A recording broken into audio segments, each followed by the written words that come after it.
uNkulunkulu akakulonde uphile uphushe uphumelele.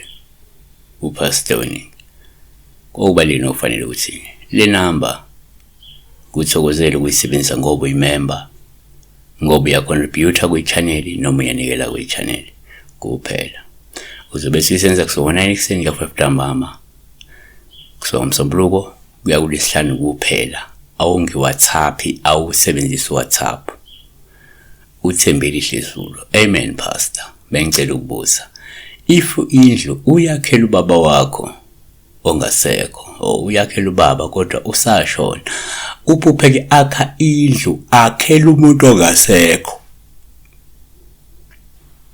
Baningi abantu abaphupha ke bakha izindlu kodwa bezakhela ngabe umfowabo, ngabe ugogo wakhe, ngabe umkhulu wakhe, ngabe ubaba wakhe, ngabe umokho ongasekho. Kuyafana uma ubona nje wakhela umuntu wakini ongasekho emhlabeni indlu, kuzofana na kunandaba uthi ubhuti, usisi, umama, umzala, umkhulu, ugogo.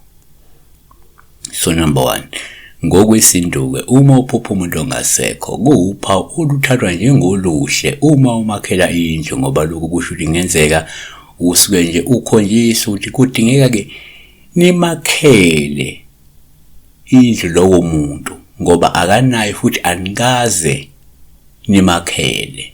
Ngiyabona okusho ukuthi ke kuyofuna ibe khona igumbi noma ke indlu ezoba indlu yakhe. Ngiyabona ingakho phela kuba nendlu yakwagogo, kube nendlu njalo njalo.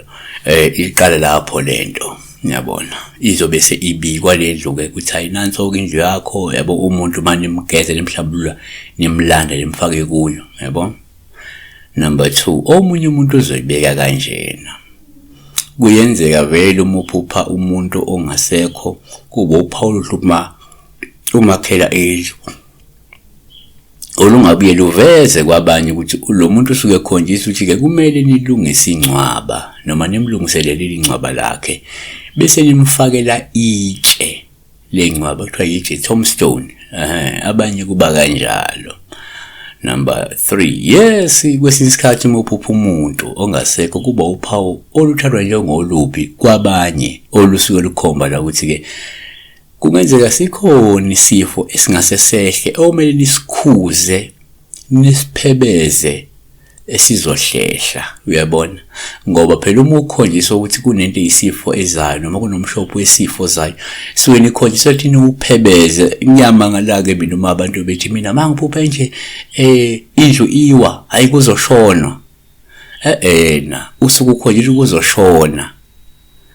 Khuleka noma hamba uthemele hamba uphahle ukhuze into ingenzeki, yabona. Hayi mina mangiphupha indlu yakhiwa kuzoshona, cha usuke ukhonjisa kuzoshona kodwa wena unamandla okuphebeza lento le, hayi ukuthi usuke ukhonjisa ke celebrate makushona umuntu. So aniyekeleke ukuthi niyibonge nokuningincome ukuthi ke mokuphupha umuntu eshonile noma mokuphupha into ethile ayiveli yenzeka usuke ukhonjisa ukuthi yivimbo namandla okuyivimba, hayi ucelebrate ukuthi noma ukhonjisa ukuthi izofiwa kuyafiwa. Siyabonga.